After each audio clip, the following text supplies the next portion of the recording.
parents.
That is not happy. Oh, that's got a head kick moving.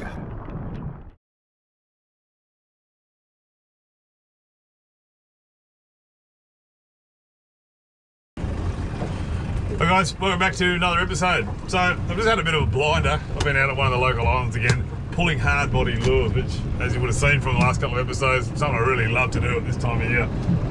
I had a couple of questions from people asking me if I could do a bit of a rundown on the type of lures I use, lure placement, tackle, line class, all that kind of stuff, which I will do at the end of this episode. But before we get to that stuff, let's have a look back at some of the mayhem that's just taken place over the last couple of hours. Given far too many fish to the bloody sharks again, but it's been good fun. Managed to get one past them again. All right.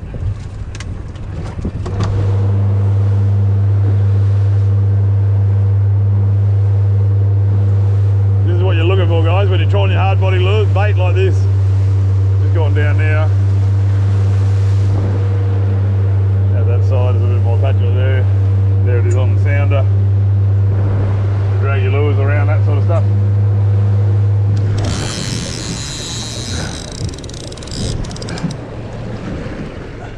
This looks good, guys. I just got snipped off on that rod, and then this one went off. Shouldn't be sharks, hopefully. Shouldn't be sharks.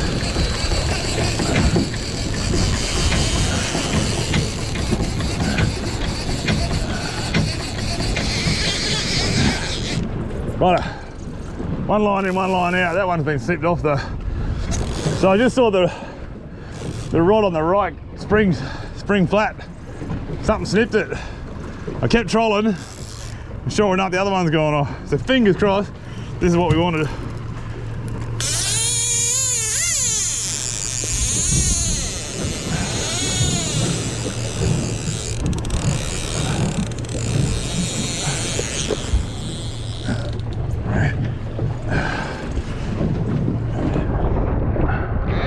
Bird's working just out here.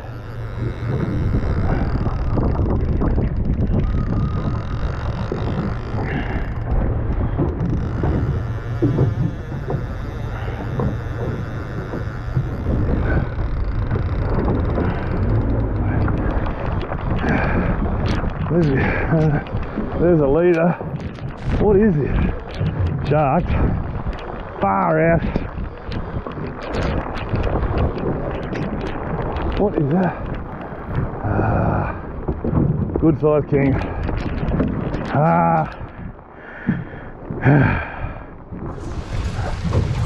My run of luck's on bloody shark continues. Would have been. Not a bad king. He fell for the Zerrick speed donkey. And we hooked. Look at that. Would have been a nice size king. Crying shame to see a fish like that going away. Seems to be the story of my life lately. Bloody sharks.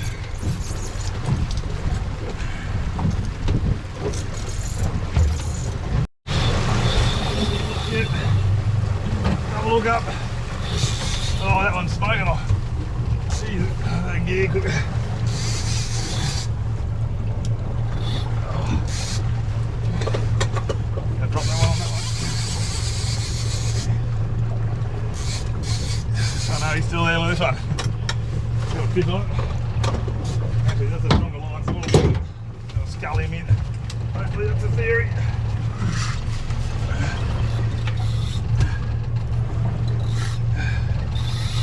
Oh, yep. Tuna.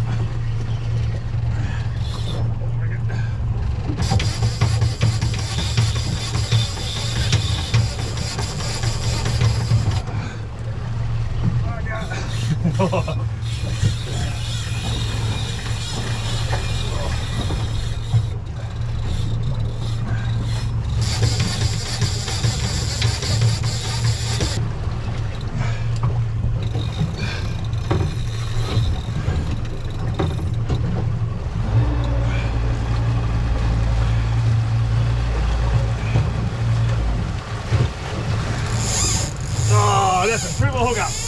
That's unfair, isn't it?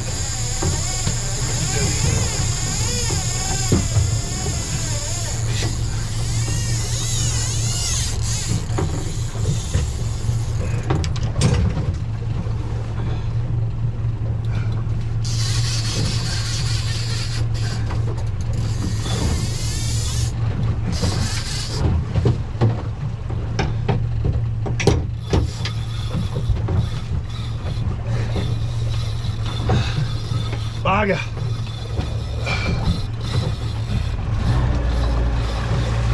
Triple hookup. Wasn't even called that one, the boat's barely in gear. That was a good fish.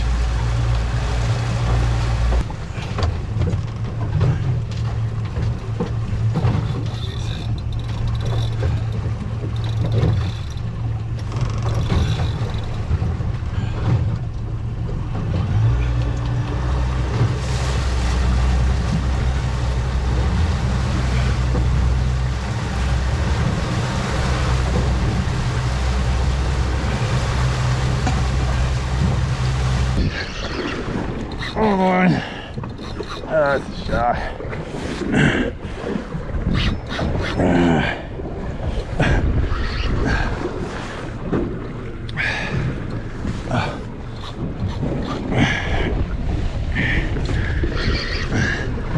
Walk up on this freak.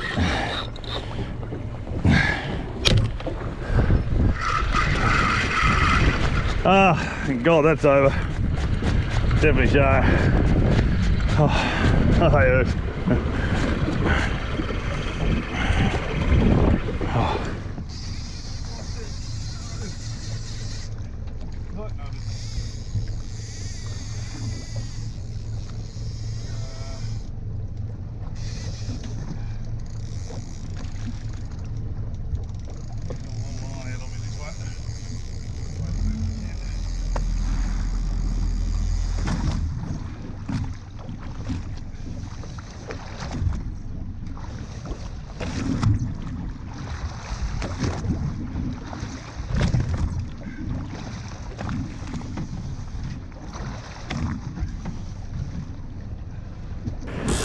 There it is, it's been sharked again, have I? Oh no, a Mac tuna. Oh, well, had to happen today, didn't it? You can't come out here and troll without getting one of these buggers.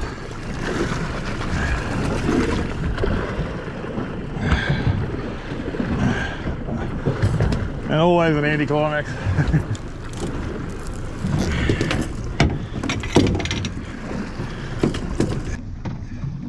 There you go, Mac tuna, not what we're after.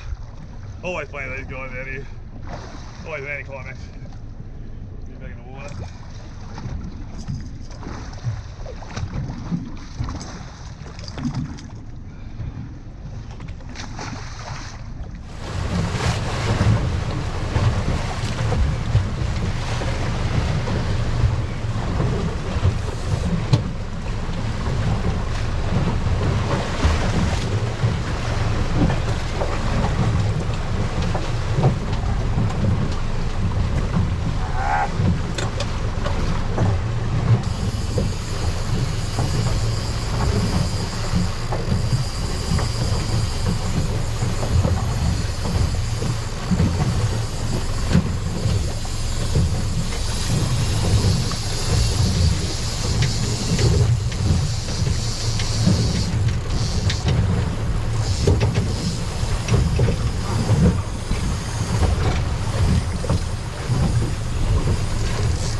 Definitely a shark, I reckon.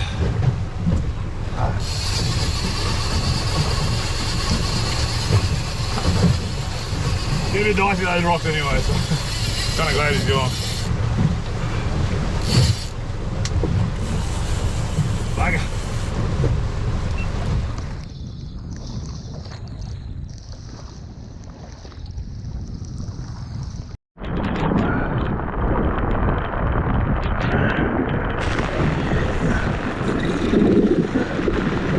That feels like tuna, I think.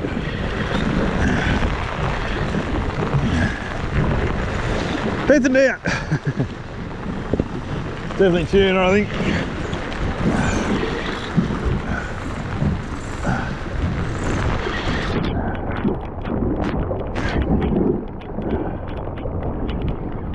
Try and get one in before it gets bloody eaten by a shark.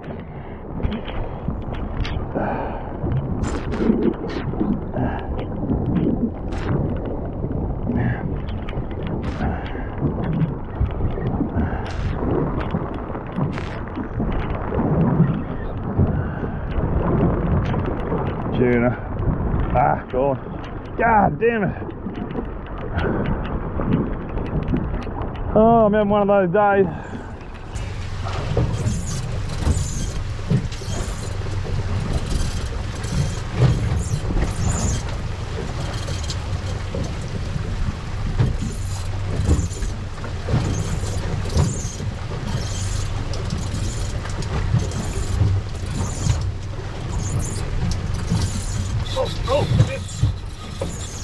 Oh, I laid that on the line.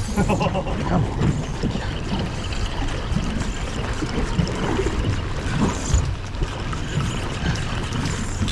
Oh, shit. Oh, I laid that on the line. Oh, it's not happy. That is not happy. Oh, that's got head kicks, haven't it? Oh, please don't get eaten. Oh, oh, this could be good. Holy.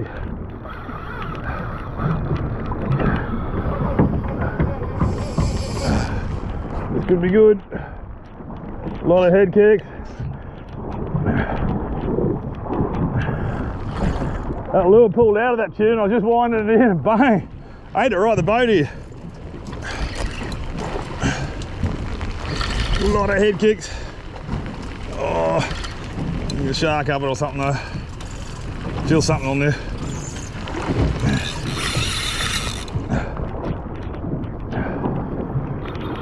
Oh, that's not happy. Oh, yeah, that's it.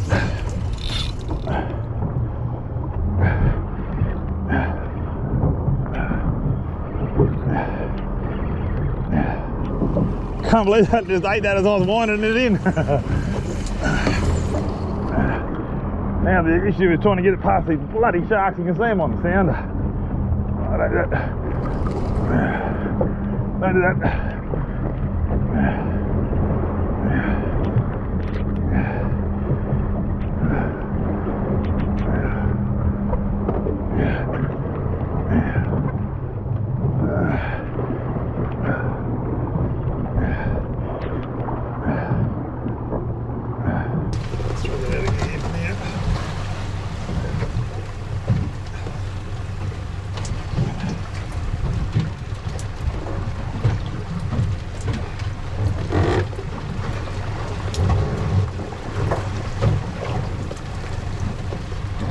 I do love those hookups when you wind it in like that.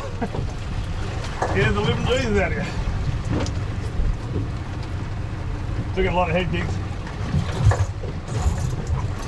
As I've said many times, I'd love to get a wahoo, love a Spanish mackerel too. Anything but a shark. And the way he's just charged off like that, screaming run on the 65-pound braid. And they're kind of coming back fairly easy now. And lots of head kicks. It's all looking very positive. Problem is just these bloody sharks. They got colour out there. The right colour. What is that? Oh, that was good. Oh, that's good. Oh, yeah. No.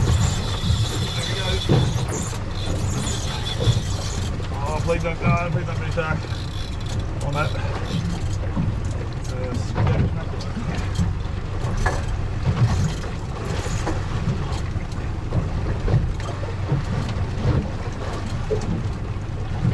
Come on.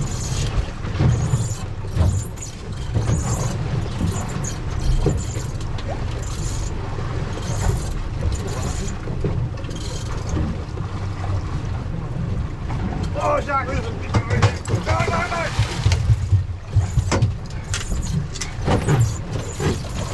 No. Sharker. Oh.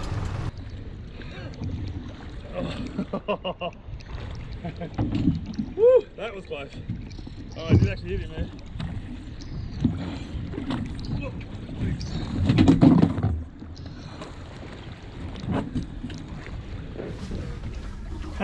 Righto. This is the part that Mrs. hates because I put fish all over me close. But there you go. So he fell to a Halco.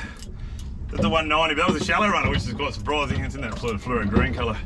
The water's actually starting to get slowly better after all these floods we've had, so clearly they're coming up in the water column there. A little bit shallower. But a nice sized fish. I'd put him at about 15, 16 I'd say. Not the biggest. You can just see on that side. Only just got him past that shark. He's really copped a hide and almost lost his tail there. And that was really that last split second of the fight. Which I'm really happy about because I hate seeing these things go to waste on bloody sharks. And this season has just been ridiculous for them. So nice to beat the taxman for once. Everyone loves beating the taxman. But a nice fish on hard body lures.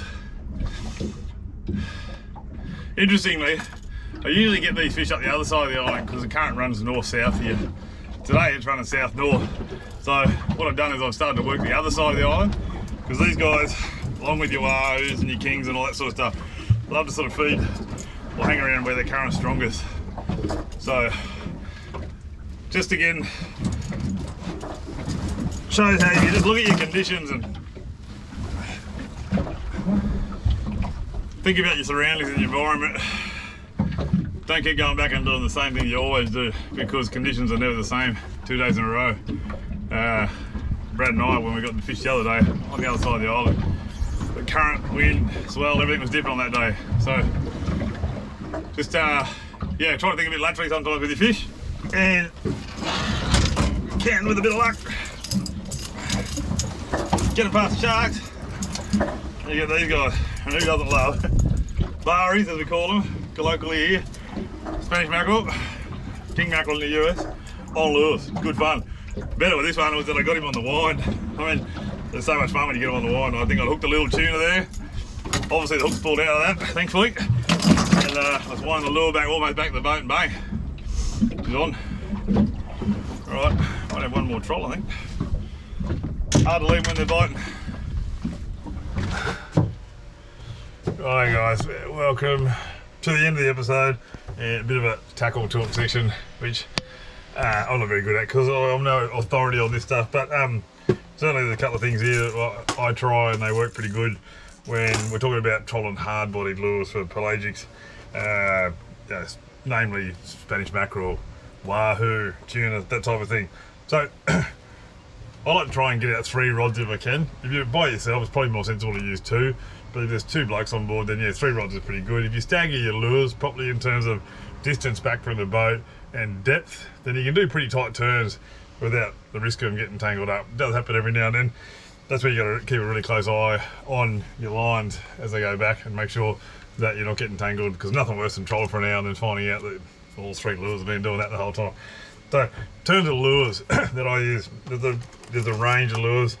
Everyone's got their favourites, but the ones that I find to have most success with are these guys, these Halco Laser Pros. This is the 190, and you'll see this one is the big bib. So this gets down, it's called a crazy deep, it gets down about 6 metres. This one's been particularly effective of late because of all the floods we've had, and the water's quite fresh and brown on the surface. So these guys getting down underneath that and finding the fish. There's another model in that Halco, which I saw this one here.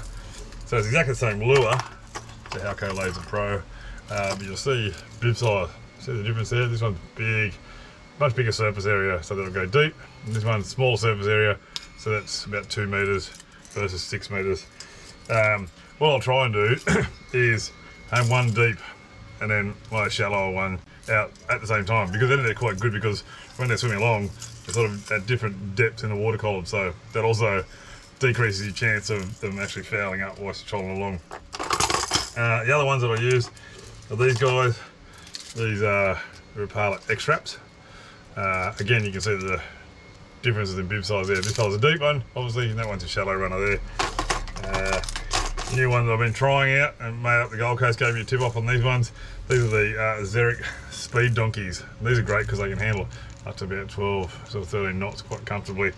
So in terms of trolling speed, I find that about that 9 knot mark is the sweet spot for me and the type of lures that I troll. The other ones I should mention here are the Samaki Pacemakers. There's 2 sizes in that one. There's big size and smaller. They're also pretty effective. But I think far and away the Halco Laser Pro does it for me. It's question really, I mean, is it the more superior lure, or is it just because I have them in the water more often? So it's probably the latter, I think. So in terms of tackle, you can use, this is a 15 kilo outfit, so it's pretty heavy. And I find when you're pulling, you know, something like the big X-Straps or the big Halcos with the big bibs on them, if you're running 10 kilo, which is my preferred line class because it's a good sport fishing line class, I think, but if you're running 10 kilo and you've got these big bib minnows out and you're hitting that 10, 11 knots, you'll find you start to lose drag off your reel, but you got to keep increasing the drag, and then you got so much pressure on your rod that when the fish hits, you run the risk of just doing the whole lot because there's too much pressure on the strike. So I tend to run the bigger lures on the heavier tackle, and then so that's 15 kilo mono. I run about a 60 pound leader on that, and you can troll with braid if you like. I prefer mono in these kind of situations because I think you just get a little bit of flexibility there, and a little bit of shock absorption on those really fast strikes that you sometimes get. The other main outfit that I use is this one. Is the 10 kilo overhead. You got to make sure you got a fair bit of line on here, because if you're in Wahoo country, then you know you can really see a reel empty fast. So that's 10 kilo mono on that one. I'll probably run about a 50 pound leader on that one as well, and that one works better with the shallower diving, small bibbed, hard bodied lures. So then in terms of I guess placement, if I'm running 3 lures out, I'll run one of the deepest diving ones, so like say an X-Strap with the big bib or the big Halco, in really close. And when I say close, I'll put that out about 20, 25 meters, not very far at all, because it's going to dig in and it's going to go really deep, and it's going to be sitting underneath the prop wash, and I find I get quite a lot of fish in there, surprisingly so. Then with the shallower ones, I will run them on sort of the rod riggers, and I'll put one way back. I'm talking almost 100 meters, and I'll keep that shallow, and then I'll put one at probably about 50 to 60 meters, so it's just right at the end of the bubble wash. So that way I've got one really deep, right in close, sitting right underneath the prop wash pretty much. One a little bit further back on one of the riggers. So sorry, that one that I keep in close, I just keep that in one of the boat rod holders here, so I don't lay it out flatter and like it just sits up and goes straight down to the prop wash. And then the second lure will be like a medium diver or a deep diver again, and it'll be, yeah, sort of, like I said, you know, 30, 40 meters back, 50, and it'll be on one of the rod riggers, so it's sort of spread out the side. And then the other one will be the shallow diver, and it'll be way out, 80 to 100 meters, right out in clear water beyond the bubble trail of the motor. And I find that kind of pattern in the spread allows me to do really tight turns, so I can work a given area of fish without having to, you know, go out into empty water and then come back and, you know, waste a lot of time. I can work really tight turns with that, and I rarely foul up, which is good.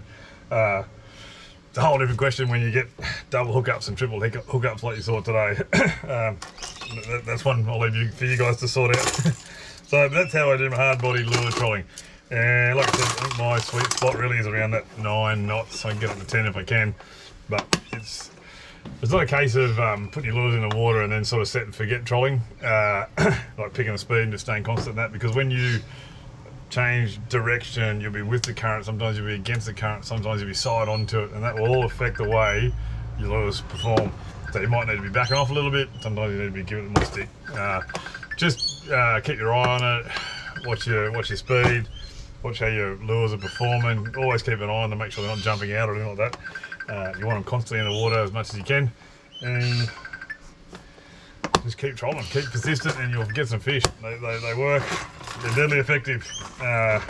It's a great technique. It's bloody good fun. Nothing like a screaming reel when a pelagic eats a hard body. That's when people call right when you don't want them to. Rightio, hope you enjoyed that one. Good luck out there. Remember, trolling hard bodies, good fun and well worth it.